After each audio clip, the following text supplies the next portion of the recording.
I pulled into the driveway around 6:30, tired from a long shift at the warehouse. The porch light was on, which was normal, but what caught my attention was the smell coming from inside. Garlic, herbs, something cooking that wasn't our usual Tuesday night routine. I walked in and found her in the kitchen, wearing the dress she usually saved for special occasions. Her hair was done up, makeup perfect, and she was humming while stirring something on the stove. "Hey," I said, dropping my keys on the counter. "What's all this?" She turned with this bright smile. "Oh, I invited someone from work for dinner. He's been helping me with that big project, and I thought it would be nice to have him over. You know, as a thank you." I paused. We never did this. In 5 years of marriage, we'd maybe had coworkers over twice, and both times it was planned weeks ahead. "Tonight? You didn't mention anything this morning." I know. It was last minute. But you're always saying I should be more social with my team, right? Build those connections." That wasn't exactly what I'd said, but I let it slide. "All right. When's he getting here?" "Around 7. You have time to shower if you want." I did want.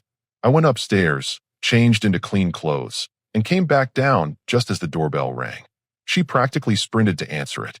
The guy who walked in was tall, athletic build, expensive watch, hairstyled like he'd just left the salon. He handed her a bottle of wine with this easy confidence that immediately set off alarm bells in my head. "Thanks so much for having me," he said, then looked at me. "You must be the husband." "I'm Kyle. Nice to meet you," I said, shaking his hand.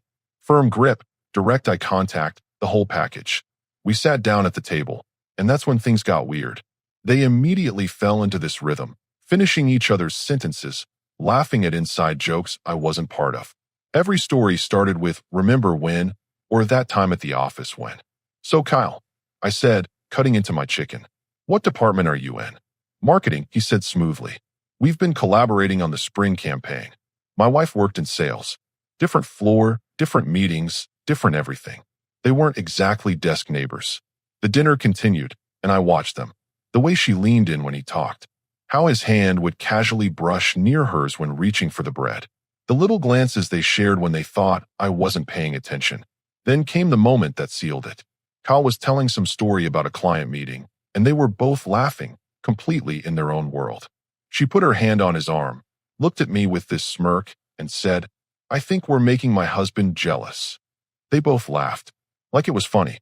Like I was the joke. I put down my fork. Didn't say anything. Just wiped my mouth with the napkin, stood up, and walked away from the table. "Where are you going?" she called after me, but I didn't answer. I went upstairs to our bedroom, closed the door, and sat on the edge of the bed. My phone was in my hand, and I was already thinking about what came next. Not in anger, not in panic. Just cold, clear calculation. Downstairs, I could hear them still talking, their voices lower now, confused. Let them be confused. I wasn't going to yell, wasn't going to make a scene, wasn't going to do anything they expected, but I also wasn't going to forget this. I pulled up my contacts and started making a list of people I needed to call tomorrow, starting with a buddy who worked in IT security and ending with a lawyer I'd heard good things about from a coworker. This dinner was over, but the game had just started, and they had no idea what they'd just set in motion. The next morning, I woke up before her alarm went off. She was still asleep, face peaceful, like nothing had happened. I got dressed quietly and headed downstairs to make coffee. When she finally came down, she was cautious, testing the waters. "About last night," she started. "I think you overreacted a bit.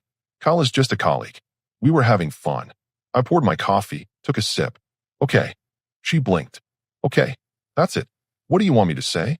You invited someone over, you had a good time. I'm not going to fight about it." She looked almost disappointed that I wasn't engaging. "Well, good, because it was nothing. You're being paranoid." I nodded, grabbed my lunch from the fridge, and headed out the door. Let her think she won. At work, I made my first call during lunch break. My buddy Greg worked in network security at a tech firm downtown.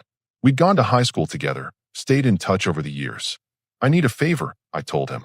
"Nothing illegal, just need to recover some deleted messages from a phone backup." "Whose phone?" "Mine. Joint account with my wife. I pay the bill. Everything's under my name." He was quiet for a second. "Man, I'm sorry. Yeah, I can help you with that. Bring me the account info." That afternoon, I stopped by his place. He pulled up the cloud backup, ran some recovery software, and within 20 minutes, I was looking at 3 months of deleted text conversations. My wife to Kyle, he's working late again tonight. Want to grab drinks? Kyle to my wife, always. Same place. My wife to Kyle, can't wait to see you. Wear that cologne I like. The messages went on. Dozens of them. Meeting up after work, lunch dates she never mentioned, late night texts that made my stomach turn. But here's what caught my attention. Kyle kept mentioning getting home to check on things, and my situation at home is complicated right now. He was being vague on purpose. The next day, I took a different approach. I drove to her office building during my lunch break and parked across the street. Sure enough, at noon, she walked out with Kyle. They went to a coffee shop 2 blocks away, sat close in a corner booth, her hand on his across the table. I took photos, not for drama, just documentation. Then I did what I should have done from the start. I looked him up properly. LinkedIn, Facebook, public records. Kyle Brennan, 34 years old, marketing director. And there it was, buried in his privacy settings, but visible if you knew where to look. Married to Melissa Brennan. Her profile was more public. Recent posts about preparing the nursery, complaining about back pain, countdowns to the due date. She was 7 months pregnant. I sat in my truck, staring at her profile picture. She looked happy, glowing, completely unaware that her husband was spending his lunch breaks holding hands with my wife. That evening, I came home to find my wife on the couch, scrolling through her phone with a guilty expression that vanished the second she saw me. Hey, how was work? Fine, I said. You? Busy. So busy. She stretched, yawned dramatically. I might need to stay late tomorrow. Big presentation coming up. With Kyle. She froze for half a second. Yeah, and the whole team. It's a group thing. I nodded. Want me to pick up dinner for you? Since you'll be working late? That's sweet, but no. We'll probably just order something to the office. The lies were piling up, and she wasn't even trying hard anymore. She thought I was stupid. Thought I'd just accept whatever story she fed me. I went upstairs and opened my laptop. Found Melissa Brennan's email through her small business website. She ran a photography studio from home, specialized in family portraits and maternity shoots. I stared at the blank email draft for 10 minutes, choosing my words carefully. This had to be done right. Mrs. Brennan, you don't know me, but I believe we have something important to discuss regarding our spouses. I have information you deserve to know. If you're willing to talk, please respond to this email. I understand this is shocking, and I'm not looking to cause pain. I'm looking for the truth. I hit send before I could second-guess myself. Downstairs, my wife laughed at something on her phone. Probably another message from Kyle, another inside joke, another plan to meet up behind our backs. She had no idea what was coming. Neither did he. I just needed Melissa to respond. And then we'd see how funny they thought this whole situation was. Melissa responded within 4 hours. Who is this? What are you talking about? If this is some kind of joke, it's not funny. I wrote back immediately. Not a joke. My name is Nathan. I'm married to a woman who works with your husband. They had dinner at my house 3 nights ago, and I've since discovered they've been meeting regularly. I have text messages, photos, timestamps. I'm not trying to hurt you, but you deserve to know what's happening. I attached 3 screenshots. Nothing explicit, but enough to show the pattern. The lunch dates, the after-work meetings, the deleted messages I'd recovered. My phone rang 20 minutes later. Unknown number. Hello. This is Melissa Brennan. Her voice was shaky but controlled. I need you to tell me everything. We talked for over an hour. I laid it out chronologically, showed her what I'd found, explained the dinner situation. She listened without interrupting, and I could hear her breathing change as the pieces fell into place. He's been coming home late, she finally said. Always has an excuse. Client dinners, team building events, extra projects. I'm 7 months pregnant, exhausted all the time, and he's barely home. When he is, he's on his phone constantly. I found deleted messages going back 3 months, I told her. Maybe longer, but that's as far as the backup goes. 3 months. She let out a bitter laugh. I've been planning a nursery while he's been doing this. I painted the walls myself last week because he said he was too busy with work. I'm sorry. I know this isn't easy to hear. Don't apologize. You're the only one being honest with me. She paused. What are you planning to do? That was the question. I'd been thinking about it nonstop since that dinner. I want to confront them, I said. But not like they'd expect. They think they're being clever, sneaking around, making a fool out of both of us. I want them to face what they've done. Together. In front of each other. How? Another dinner. My wife thinks I'm clueless. If I suggest having Kyle over again, act like I'm trying to be social, she'll jump at the chance. She'll think she won. And I show up. Melissa's voice had changed. Harder now. Focused. Uninvited. Exactly. With proof of your own. Marriage certificate, photos, medical records showing your due date. We document everything, record the whole conversation. Then we both know exactly what we're dealing with, and they can't lie their way out of it. She was quiet for a long moment. When? This weekend. Saturday night. I'll tell my wife tomorrow. Give her time to set it up with Kyle. Can you make it? Oh, I'll be there. There was steel in her voice now. And I'm bringing copies of our joint bank statements. If he's been spending money on her, I want to know about it. We exchanged numbers and started coordinating. She'd park down the street, wait for my text when Kyle arrived, then give it 10 minutes before showing up. Enough time for them to get comfortable, let their guard down. One more thing, Melissa said before we hung up. I contacted a lawyer this afternoon, right after I got your email. Just a consultation. She said I should document everything, especially if there's been any financial dishonesty. I did the same yesterday. Talked to someone my coworker recommended. We're really doing this. Yeah, we are. That night, my wife came home late again. Almost 9. Makeup slightly smudged, hair a bit messy, that guilty satisfaction on her face that she tried to hide. How was the presentation? I asked from the couch. Exhausting. We ordered pizza, worked through dinner. She kicked off her heels. I'm going to take a shower. Before you do, I said casually. I was thinking. That dinner with Kyle didn't go great because I wasn't in the right headspace. Work stress, you know how it is. Maybe we should try again this weekend. I'll actually make an effort this time. She stopped halfway to the stairs. Turned slowly. You want to have him over again? Why not? If he's important to your career, I should support that. I was rude last time. Let me make it right. I could see her mind working, trying to figure out if this was a trap. But her ego won. She thought she'd broken me, made me accept the situation. That's really mature of you, she said with a smile. I'll text him tomorrow. Great. Saturday night. Perfect. She went upstairs, and I heard the shower start. I pulled out my phone and texted Melissa. It's set. Saturday at 7. I'll send you the address. Her response came back fast. I'll be ready. And thank you for telling me the truth. We deserve better than this.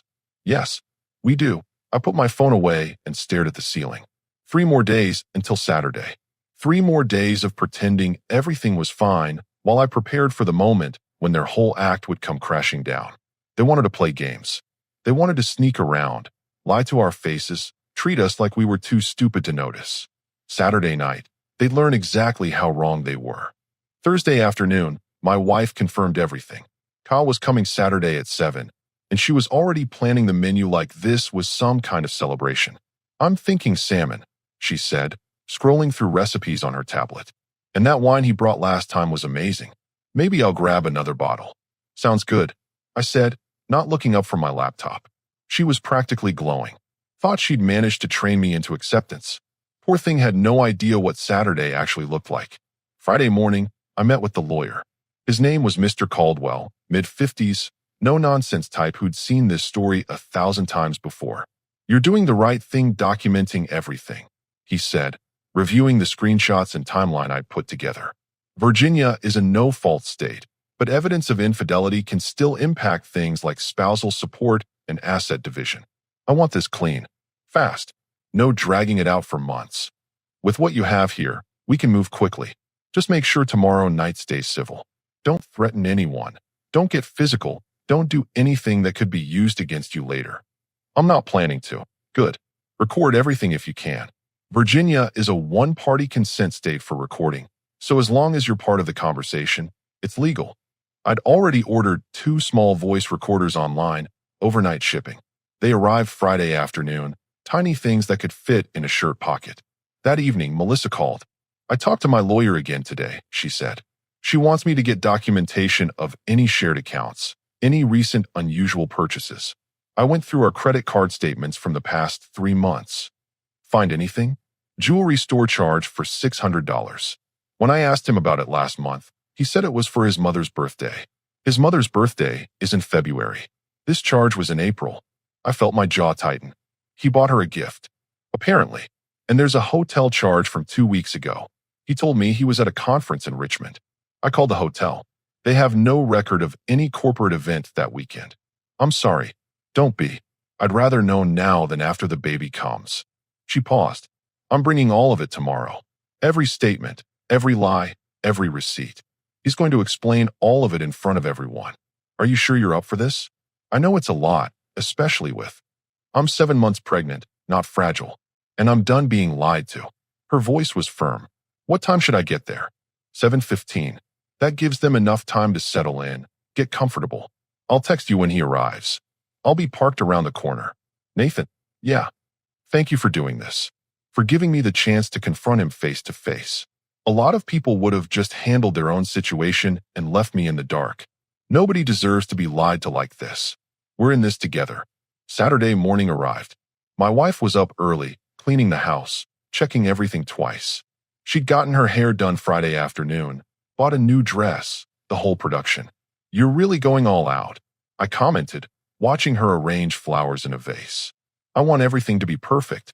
First impressions matter, you know. First impressions. Like Kyle hadn't already been here. Like this was all innocent. Need any help? No, I've got it. Just be ready by 6:30, okay? And please, try to be engaging tonight. Ask him about his work, his hobbies, anything. Just make an effort. I will. She smiled, kissed my cheek, and went back to her preparations. I went upstairs and tested both voice recorders. Crystal clear audio. I put one in my shirt pocket, hid the other on the bookshelf in the dining room, angled toward where they'd be sitting. At 6, I texted Melissa. Still good for tonight? On my way. Parked 2 streets over. Just waiting for your signal. At 6:50, I heard a car pull up outside. Kyle was early. My wife practically ran to the door, checked her reflection one more time, then opened it with a bright smile. You made it. Come in, come in. He had flowers this time. Handed them to her like he was courting her properly. She giggled, actually giggled, and went to find another vase. I walked into the living room. Kyle, good to see you again. Thanks for having me back, he said, shaking my hand. I hope last week wasn't too awkward. Water under the bridge. I gestured toward the couch. Make yourself comfortable. Can I get you a drink? Beer would be great. I went to the kitchen, pulled 2 beers from the fridge, and sent the text to Melissa. He's here. Her response was immediate. 15 minutes. I handed Kyle his beer, sat across from him. My wife joined us, sitting next to Kyle on the couch, just a bit too close to be casual. So Nathan, Kyle said, your wife tells me you work in logistics? Warehouse management. Nothing glamorous. Honest work, though. I respect that. He took a sip of his beer. Must be tough. All those long hours. It is. But someone's got to do it. I checked my watch. 7:10. You know what's tough? Being married. Takes real commitment. Real honesty. My wife's smile faltered slightly. Of course it does. How long have you been married, Kyle? The question landed like I'd intended. His expression flickered, just for a second. That's kind of personal, my wife cut in quickly. Is it? I mean, we're all friends here. Just making conversation. I looked at Kyle. You are married, right? He opened his mouth, closed it, then said, it's complicated. Complicated how? Before he could answer, the doorbell rang. Perfect timing. I'll get it, I said, standing up. Probably just a neighbor. I walked to the door, took a breath, and opened it. Melissa stood there, 7 months pregnant, wearing a maternity dress, her face set in determination. Hi, honey, I said loud enough for them to hear. Come on in. I stepped aside, and Melissa walked past me into the living room. Kyle's face went from confused to pale in about 2 seconds. My wife looked between them, trying to understand what was happening. Everyone, I said calmly. I'd like you to meet Melissa, Kyle's wife. The silence that followed was absolutely perfect. Kyle shot to his feet so fast he knocked over his beer. It spilled across the coffee table, but nobody moved to clean it up. Melissa, what are you doing here? Funny, I was going to ask you the same question. She walked further into the room, one hand on her pregnant belly. Actually, I know exactly why you're here. I just want to hear you explain it. My wife finally found her voice. I don't understand. Kyle, you said you weren't. Weren't what? Melissa turned to her. Weren't married? Weren't expecting a baby? Weren't lying to both of us for months. This is insane, Kyle said, his voice rising. You can't just show up like this. We can talk about this at home. No. Melissa's voice was steady. We're talking about it right here, right now, in front of everyone involved. I moved to stand next to Melissa. Have a seat, Kyle? Unless you'd rather keep standing while your pregnant wife sits. He looked between us, trapped, then slowly sat back down. My wife was frozen on the couch, her face cycling through confusion, panic, and realization. Let me walk you through what I know, I said, pulling out my phone. 3 months of deleted text messages between you two. Lunch dates, happy hours, late night conversations. I scrolled through the screenshots. Here's a good one. April 18th. Can't wait to see you. Wear that cologne I like. Want to explain that one? My wife's hands were shaking.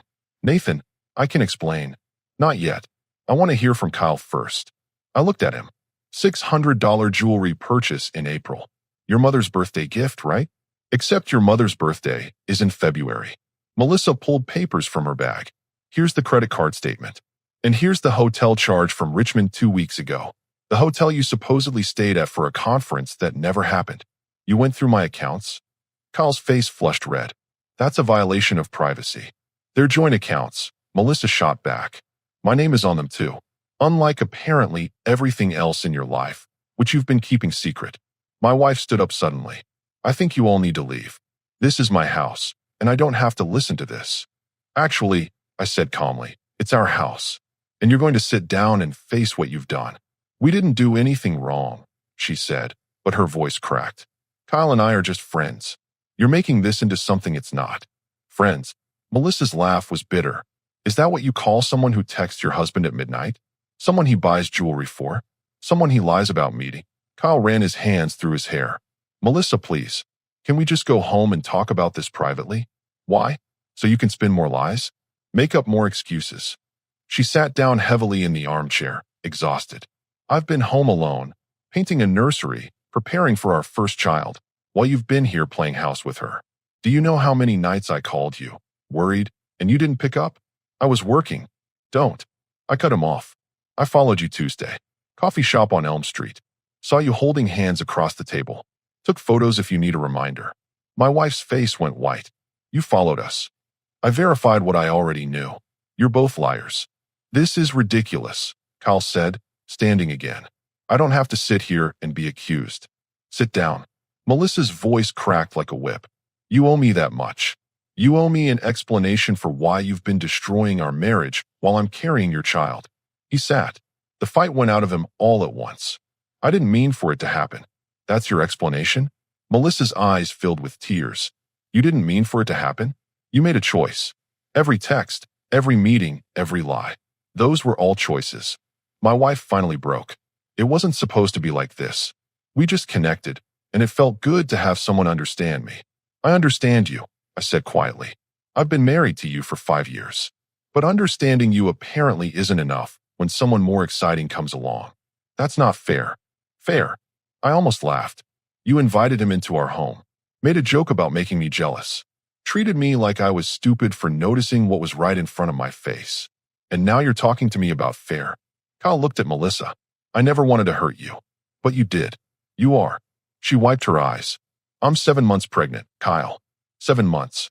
And instead of being excited about becoming a father, you've been sneaking around with her.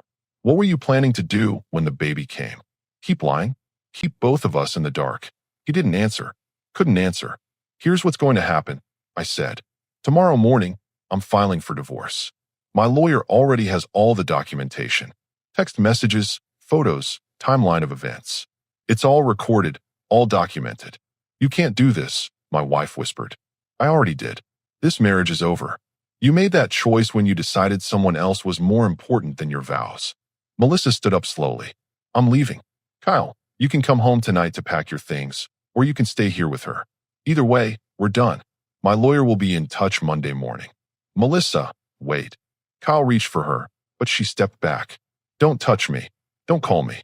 Don't come near me unless it's to sign divorce papers or arrange custody. She looked at my wife. I hope he was worth it. I hope those lunch dates and secret texts were worth destroying 2 marriages and breaking apart a family before it even started. She walked to the door, and I followed. You need help getting home? I'll be fine. Thank you, Nathan, for everything. Take care of yourself. And the baby. She nodded and left. I turned back to the living room. Kyle was standing now, looking lost. My wife was crying, mascara running down her face. You should probably go, Kyle, I said. Your wife just left. Might want to catch up before she changes the locks. He grabbed his jacket, looked at my wife one last time, and walked out without another word. It was just the two of us now. She looked at me with desperate eyes. Nathan, please. We can work through this. We can go to counseling. We can fix this. No. The word was final. We can't. This isn't something you fix. This is something you live with. But I love you. You loved the security I provided. You loved having someone to come home to when your affair partner had to go back to his pregnant wife. That's not love. That's convenience. She collapsed onto the couch, sobbing. I went upstairs, grabbed the bag I'd already packed, and came back down. I'm staying at a hotel tonight. Don't call me. Don't text me. My lawyer will handle everything from here. Where am I supposed to go? What am I supposed to do? I don't know. Maybe ask Kyle. You two seem to have plenty of plans before tonight. I walked out of the house, got in my truck, and drove away. In my rearview mirror, I could see her standing in the doorway, watching me leave.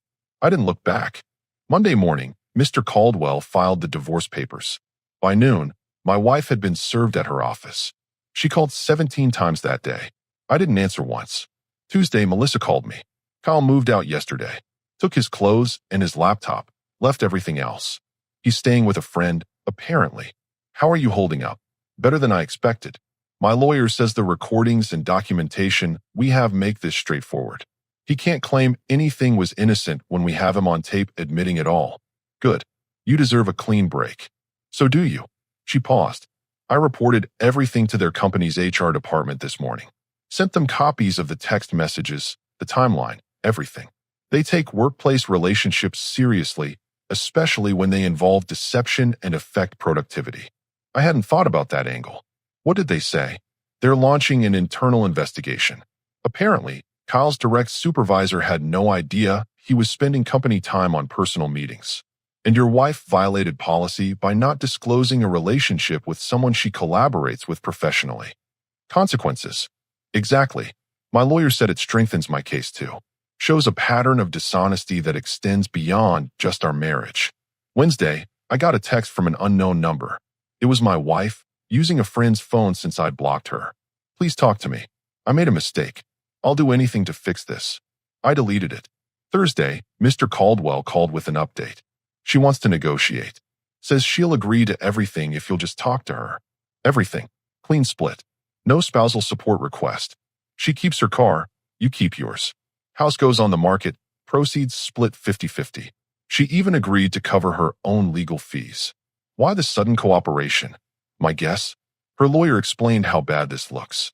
The evidence you have, the recordings, the witness testimony from Kyle's wife. If this goes to court, it's not going to be pretty for her. She's cutting her losses. Accept it.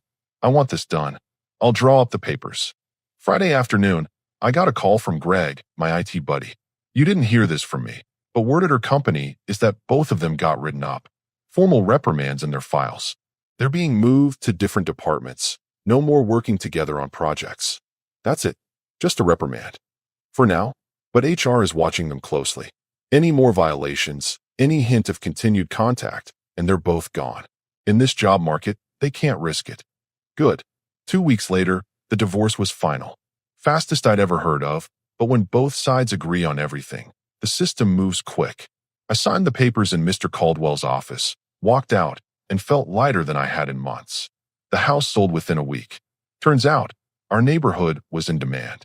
After the split, I had enough for a solid down payment on a smaller place closer to work. Nothing fancy, but it was mine. Clean slate, no memories attached. I ran into Melissa at the courthouse one afternoon. She was there filing her own divorce paperwork. Due date now just 6 weeks away. How are you feeling? I asked. Physically? Exhausted. Emotionally? Free. She smiled. Kyle's lawyer tried to argue for shared custody, but my lawyer shut that down fast. He can have supervised visitation once the baby's born, but that's it. He doesn't get to play happy family after what he did. You're going to be a great mother. Thanks. And Nathan, you're going to be fine too. Better than fine. I know. We went our separate ways. Two people who'd been strangers a month ago, brought together by betrayal, now moving forward separately but stronger. 3 months after everything went down, I was having lunch at a diner near work when my phone buzzed. Email from an address I didn't recognize. The subject line said, "Thank you." It was from Melissa. "Baby arrived yesterday. Healthy girl, 8 pounds. Kyle showed up at the hospital demanding to see her. Security escorted him out. My lawyer sent him photos and visiting arrangements. Supervised only, just like the agreement stated. Wanted you to know that standing up for myself, for both of us, was the right choice. Hope you're doing well. Stay strong." I wrote back, "Congratulations. She's lucky to have you. And yeah, we made the right choice. Take care of yourself." I put my phone away and finished my lunch. Thought about how different my life looked now compared to 6 months ago. No more walking on eggshells. No more wondering where my wife was or who she was with. No more lies. Just peace. Clean, simple peace. A few guys from work had been trying to get me to join their bowling league. I'd always said no. Too busy, too tired. That afternoon, I texted them back. Count me in. Life didn't end when that marriage did. It started over. Better this time. Honest this time. I drove home that evening, pulled into the driveway of my new place, and sat there for a minute. Thought about everything that had happened. The dinner that started it all. The investigation. Meeting Melissa. The confrontation. The divorce. It all led here. To a quiet house that was actually quiet, not tense. To a life that was mine again, not shared with someone who didn't respect it. I got out of the truck, unlocked the front door, and stepped inside. No drama waiting. No lies to uncover. Just a regular evening in a regular house. And that was exactly what I needed. Kyle and my ex-wife made their choices. They chose deception over honesty, excitement over commitment, selfish desires over the people who trusted them. And they both paid for it. Lost their marriages, damaged their careers, destroyed their reputations. Meanwhile, I was here, starting fresh, moving forward, living proof that you don't have to tolerate disrespect. You don't have to accept betrayal. You can walk away with your dignity intact. And that's exactly what I did.